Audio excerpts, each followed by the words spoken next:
OMG, nakikita mo ba itong maduming ilong ko? Grabe, ang dami kong blackheads, pimples, and whiteheads. Kaya hindi mo lilinisin palagi ang iyong mukha, magiging dahilan ito para maging oily skin ka, magkakaroon ng clogged pores, resulting na enlarged pores, at ang tone ng skin was magiging dull. Alam mo ba kung ano ang dahilan ng pagkakaroon ng poor skin? Sa totoo lang, dahil hindi natin nalilinisan ng maigi ang ating balat.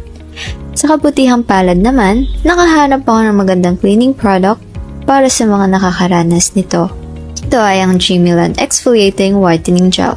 Kumuha lang ng kaunti at ipahin ito sa iyong muka, saka i-massage ng pa-circular motion ng 1 minuto. Makikita mo na nalinisan naman yung dumi sa mukha, kaya i-zoom in mo para makita mo ng mabuti kung gaano kadumi ang ilong.